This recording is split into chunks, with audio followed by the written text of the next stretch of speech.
Very good evening all of you. आप सभी का प्लेसेंटा नर्सिंग इंस्टीट्यूट में स्वागत करता हूं। यस, लक्ष्य राजस्थान सीएचओ के स्टूडेंट है आप सभी का ध्यान से समझना। आप सभी ध्यान रखें कि जब भी आप लक्ष्य राजस्थान सीएचओ की तैयारी या किसी भी स्टेट लेवल एग्जाम सीएचओ की तैयारी कर रहे हैं तो आपका बिल्कुल बेसिक क्लियर होना चाहिए। उस बेसिक को क्लियरिटी को सोचते हुए next class is the CHN class number 15 के बारे में हम आपसे डिस्कस कर रहे हैं। हमने 14 क्लासेस से पहले सीएचएन के बारे में लिए है। उसके अलावा योगेश सर ने इम्यूनिटी लेवल ऑफ प्रिवेंशन, इसके अलावा एपिडेमियोलॉजी, बहुत सारी क्लासेस आप लोगों को दी है, समझिए।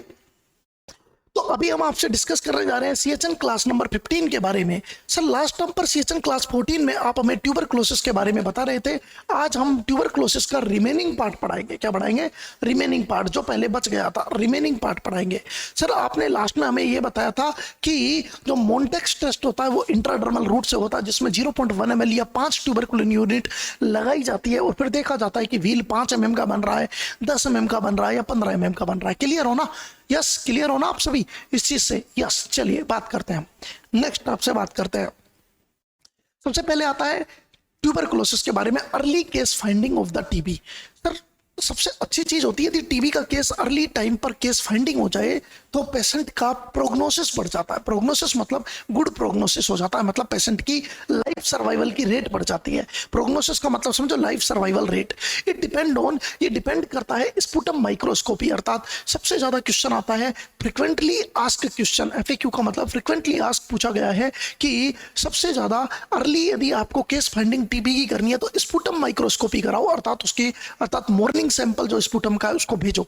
डब्ल्यूएचओ ने डिफाइन किया है as a case of pulmonary tuberculosis as a person which sputum is positive for the tubercle bacilli. WHO ने कहा है वो पर्सन पल्मोनरी टीबी का पेशेंट है जिसका स्पुटम अर्थात किसके लिए पॉजिटिव आया है? ट्यूबरकल बैसिलाई के लिए क्या आया हुआ है? पॉजिटिव आया हुआ है। यस, नेक्स्ट आपके सामने सैंपल। सर सैंपल किस टाइम का आया हुआ क्वेश्चन है? सैंपल कब लेना चाहिए? Early morning sputum is most reliable for the diagnostic purpose. क्यों? क्योंकि माइकोबैक्टीरियम ट्यूबरक्लोसिस और कोई यदि सोते टाइम या अर्थात लॉन्ग टाइम यदि मिल जाए तो ट्यूबरकुल बैसिलाई का टेस्ट आने का, पॉजिटिव आने का वो बढ़ जाता है।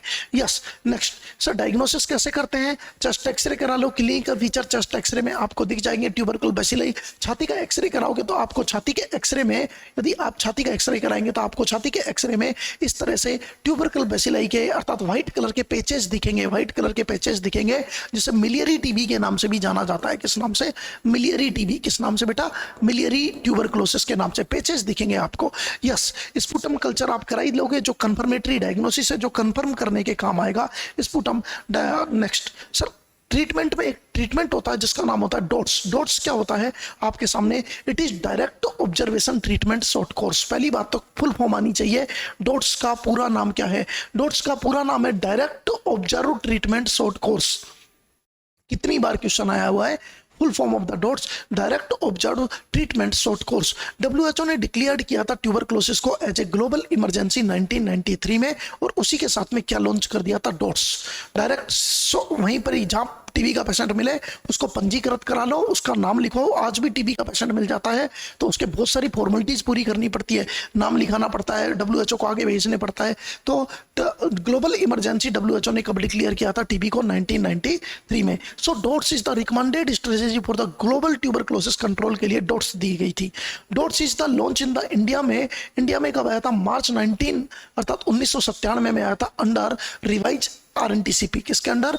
Revise national tuberculosis programme, RNTCP programme. It was covered whole country by the March 2006। इसने कहा कि पूरे आरएनटीसीपी के द्वारा कितने टीबी के केस है, कितने कैरियर है, कितने सर्विलेंस है, सब मार्च 2006 तक अर्थात कंट्री में ट्यूबरक्लोसिस को कंट्रोल करना था डॉट्स के द्वारा।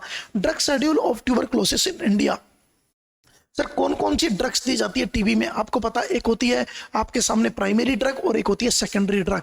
प्राइमरी ड्रग टीबी में कौन कौन सी होती है? जिन्हें फर्स्ट लाइन ड्रग कहते हैं। Chemotherapy agent of the tuberculosis में कीमोथेरेपी मतलब ड्रग्स कौन कौन सी है? पहला first line anti tubercular drug, याद रखना फर्स्ट लाइन में कौन कौन सी होती है? HRZES मतलब H का मतलब आइसोनियाजेड, INH, रिफाम्पिसिन, इथाम्ब्यूटोल, पायराजिनामाइड और स्ट्रेप्टोमाइसिन। याद रखना ये चारों ड्रग ये IM रूट से, ये आपके सामने ये ओरल रूट से दी जाती है।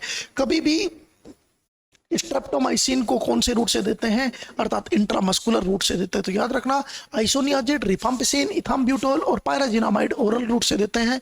स्ट्रेप्टोमाइसिन अर्थात आईएम रूट से देते हैं। स्ट्रेप्टोमाइसिन को अर्थात प्रेगनेंसी में नहीं देते हैं, प्रेगनेंसी में क्या होती है, कॉन्ट्राइंडिकेटेड होती है। आइसोनियाज ये पांचों की पांचों प्राइमरी ड्रग है। Sir second line anti tuberculosis drug में कौन सी होती है, इसको दो पार्ट में डिवाइड किया हुआ है। सर कौन कौन सी ड्रग होती है सेकंड लाइन ड्रग में, कौन कौन को लिया है, पहला फ्लूरोक्विनोनोल। तो क्वेश्चन कोई आपसे पूछे ओफ्लोक्सोसिन होगी, लीवोफ्लोक्सोसिन होगी, मोक्सीफ्लोक्सोसिन होगी, सिप्रोफ्लोक्सोसिन होगी, ये किस में आती है, फ्लूरोक्विनोनोल। और फ्लूरोक्विनोनोल को किस में लगाया हुआ है, second line anti tuberculosis drug, second line में। और कौन होती है, एक तो होती है ड्रग्स, दूसरी है इंजेक्टेबल। ये क्वेश्चन कितनी बार आया हुआ है, इंजेक्टेबल अर्थात सेकंड लाइन। इंजेक्टेबल किस में आई है बेटा, सेकंड लाइन अर्थात इंजेक्टेबल। फर्स्ट लाइन में तो इंजेक्टेबल में एक ही है, आईएम रूट से स्ट्रेप्टोमाइसिन देते हैं, लेकिन सेकंड लाइन के अंदर इंजेक्टेबल में कौन कौन सी होती है, कैनामाइसिन, अमीकासिन और तीसरे मात्रा में कैप्रोमाइसिन। तो याद रखना कैनामाइसिन, अमीकासिन और कैप्रोमाइसिन ये किस में आती है, second line anti tubercular drug में आती है। लेस इफेक्टिव है तो आपके सामने second line anti tubercular drug TB में देते हैं, लेकिन कम इफेक्टिव है। Second line anti tubercular ethionamide, prothionamide, cycloserine, terizidone और पीएएस का मतलब है पैरा अमीनो सैलिसिलिक एसिड है तो है, लेकिन काम के नहीं है। क्वेश्चन आ जाए ना तो सेकंड लाइन में काउंट जरूर करना इनको, इथियोनामाइड, टेरिजिडिडोन, साइक्लोसेरिन, जिनमें तीन को याद रखना, एक तो इथियोनामाइड को, एक साइक्लोसेरिन को और एक पीएएस को। इनके तीन के अलावा ये दो भूल भी जाओगे तो कोई दिक्कत नहीं है, इनसे ही क्वेश्चन आता है। यस नेक्स्ट स्पेशल पॉइंट डाल के मैंने आपको बताया है कि रेड बॉक्स कलर और category 1 are use for the new cases. Question आ सकता है टीबी के नए केस के लिए कौन से कलर का बॉक्स काम में लेते हैं, रेड बॉक्स कलर या कैटेगरी 1। ब्लू बॉक्स या कैटेगरी 2 अर्थात are use for the old case के लिए ब्लू बॉक्स काम में लेते हैं। स्पुटम स्मीयर, अभी मैं आपको ड्रग्स नहीं पढ़ा रहा हूं, इसलिए मैंने बोला नहीं कि कितनी कितनी डोज देते हैं, ये मैं नहीं पढ़ा रहा हूं आपको, अभी ध्यान दीजिए। स्पुटम स्मीयर बस आपको याद रखना है कैटेगरी 1 में कौन सा बॉक्स काम में लेते हैं, रेड बॉक्स। कैटेगरी 2 में कौन सा बॉक्स लेते हैं, blue box. Red box new case के लिए और ब्लू बॉक्स पुराने केसों के लिए। Sputum smear examination, it is laboratory technique to screen sputum for tubercular bacilli के लिए अपन अर्थात स्पुटम की माइक्रोस्कोपी करते हैं, इन विच जिसमें acid fast bacilli AFB are stain by. मैंने पहले ही कह दिया जो एसिड फास्ट बेसिलाई होते हैं वो रेड स्टेन ले लेते हैं, कौन सी टेक्निक में बेटा, जेडन मेथड में। जेडन मेथड का पूरा नाम होता है जील नेल्सन टेक्निक में, जील नेल्सन मेथड में। अब आता है न्यू केस।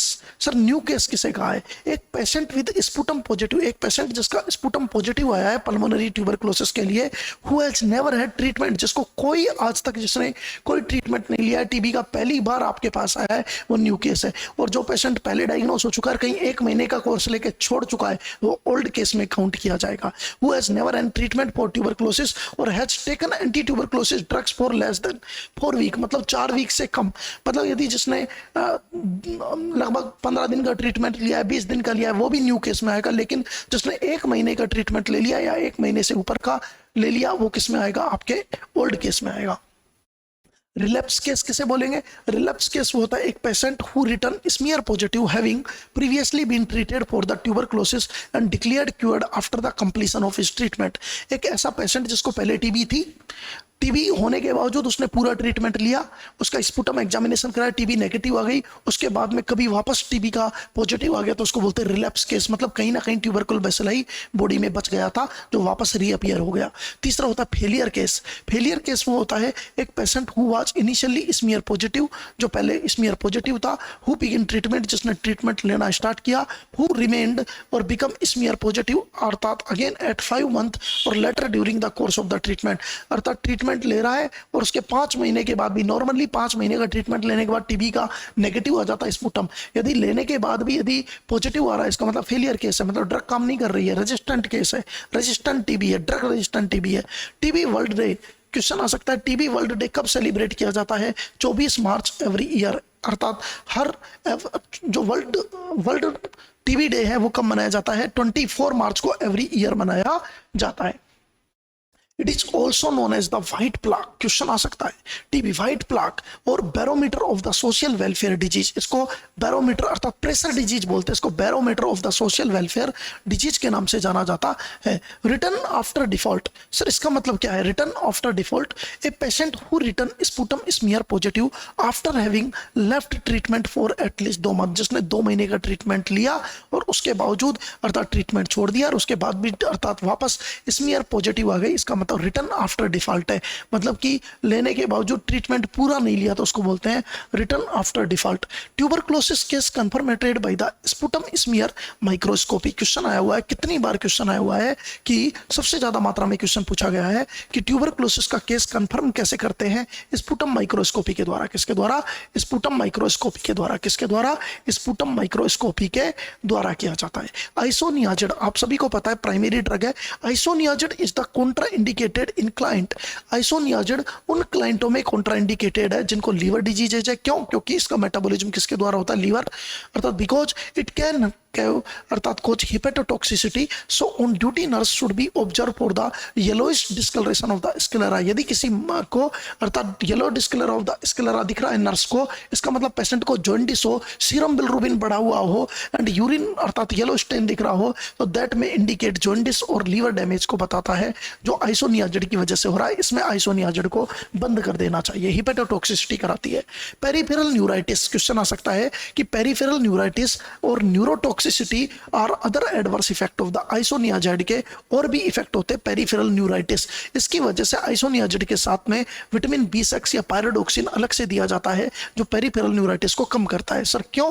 क्योंकि जो आइसोनियाजिड होती है वो विटामिन B6 या पायरोडोक्सिन के रिसेप्टर्स के साथ में छेड़खानी करती है और कंपिटिटिव इनिबिशन करती है, जिससे विटामिन 6 का अर्थात बॉडी को अर्थात जो इम्प्लांटेशन होता है बॉडी की जो बॉडी को मिलता है उसको क्या हो जाता है, या नीड को अर्थात एक तरह से कंपटीशन करता है और बॉडी में विटामिन 6 की कमी कर देता है। इस वजह से विटामिन 6 एक्स्ट्रा देते हैं अपन आगे। आइसोनियाजिड कोच विटामिन 6 या पायरोडोक्सिन डेफिशिएंसी करता है, सो विटामिन 6 शुड बी अर्थात offer to the client who are taking isoniazid therapy. जो आइसोनियाजिड टैबलेट ले रहा है उन लोगों को विटामिन B6 गिफ्ट में दिया जाता है पेरिफेरल न्यूराइटिस को रोकने के लिए। Major side effect of the ethambutol, ये भी क्वेश्चन आया हुआ है। ये क्वेश्चन कितनी बार आया हुआ है कि मेजर जो साइड इफेक्ट होता है इथाम्ब्यूटोल का वो क्या होता है? आइसोप्टिक न्यूराइटिस एंड रेट्रोबल्बर न्यूराइटिस होता है, आंख के पीछे न्यूराइटिस। कलर विजन अर्थात कलर ब्लाइंडनेस आ जाती है रेड और ग्रीन के लिए, तो एक क्वेश्चन आया हुआ भी है कलर विजन फॉर रेड और ग्रीन के लिए कौन सी ड्रग से होता है? इथाम्ब्यूटोल। ये भी प्राइमरी अर्थात टीबी ट्यूबरकुलर ड्रग है, प्राइमरी ट्यूबरकुलर ड्रग है। समझ में आया भाई? सब चीज समझ में आई आपको? पेरिफेरल तो ड्रग्स कौन सी प्राइमरी में आती है, कौन सी सेकेंडरी में आती है, टीबी अर्थात वर्ल्ड डे कब मनाया जाता है, ये सारी चीज एक एक चीज आपके लिए बहुत इंपॉर्टेंट है। Ethambutol should be avoid to children, ethambutol उन बच्चों को कभी भी नहीं देना जिनकी उम्र 6 साल से कम है। क्योंकि ये डिफिकल्ट होती है identify colour vision in the children, क्योंकि बच्चे बता नहीं पाते कि बच्चों को ये पता नहीं पड़ पाता कि रेड और ग्रीन के लिए कब आपके सामने अर्थात ब्लाइंडनेस आ रही है या कलर विजन में दिक्कत आ रही है, इसलिए 6 साल से कम वालों को नहीं देते। रेड ऑरेंज कलर, ये भी क्वेश्चन आया हुआ है, red orange colour is the side effect of the rifampicin.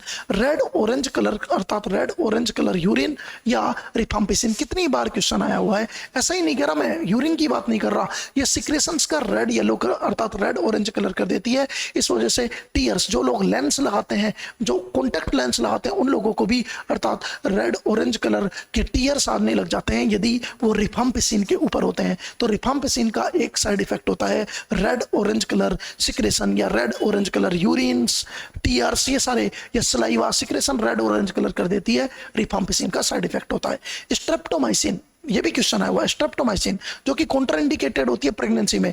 Streptomycin toxicity can cause 8th cranial nerve damage. आप सभी को पता है ओट्टा फेगवा के नाम से आप सभी जानते हैं। ओट्टा फेगवा किस नाम से जानते हैं बच्चों? अर्थात ओट्टा फेगवा। आपने सारी क्रेनियल नर्व आपके सामने, आपने सारी क्रेनियल नर्व आपने पढ़ रखी है, अर्थात आपके सामने ओल्फैक्टरी, ऑप्टिक आपके सामने है सारी की सारी, अर्थात तो आपके सामने, और इस यहाँ पे ट्रोक्लियर आपके सामने, ट्राइजेमिनल, एब्डसेंस, फेशियल, ऑडिटरी आपके सामने, ग्लोसोफेरिंजियल, वेगस, असेसरी स्पाइनल और हाइपोग्लोसल, ये 12 की 12 जो क्रेनियल नर्व होती है आपके सामने, आपके सामने जो 12 की 12 क्रेनियल नर्व आपके सामने होती है, ये 12 की 12 क्रेनियल नर्व में जो आपके 8th क्रेनियल नर्व है, 8th क्रेनियल नर्व जिसे वेस्टिबुलोकोक्लियर नर्व भी कहते हैं, ये नर्व को डैमेज करता है स्ट्रेप्टोमाइसिन। रिजल्ट इसकी वजह से अर्थात deafness will be occurred. So deafness मतलब आपके सामने बहरापन आ जाता है। So it should be avoided in the pregnant women और चिल्ड्रन में, बच्चों में और प्रेग्नेंट वुमेन को कभी नहीं देना, इसलिए कॉन्ट्राइंडिकेटेड है। Streptomycin also contraindicated in the client with the myasthenia gravis और पार्किंसोनिज्म वाले पेशेंट में भी कॉन्ट्राइंडिकेटेड होता है, क्योंकि डिजीज के प्रोग्रेस को बढ़ा देती है। इस वजह से डोपामिन और एसिटाइलकोलिन के बीच में रेगुलेशन को बिगाड़ देती है। इस वजह से स्ट्रेप्टोमाइसिन पार्किंसन और माइस्थेनिया ग्रेविस के पेशेंट में भी नहीं देते हैं। याद रखना बेटा, ये क्वेश्चन आपके सामने, छोटे छोटे क्वेश्चन आपके सामने आए हुए हैं। Thank you so much all of you. Like our channel and subscribe and download Play Store and define various courses for you, best courses for you। आप क्रैश कोर्स ले सकते हैं। आप लक्ष्य राजस्थान CHO का बैच भी आपके सामने, जो आपके सामने मैं लक्ष्य राजस्थान CHO से अभी आपको पढ़ा रहा हूँ, वो भी जी फुल कोर्स अवेलेबल है। इसके अलावा वेरियस कोर्सेज अवेलेबल है। आप जो चीज़ पढ़ना चाहो वहाँ पर आपको देखने को मिल सकती है। थैंक यू सो मच चलो। And any query you are contact my number that. Thank you.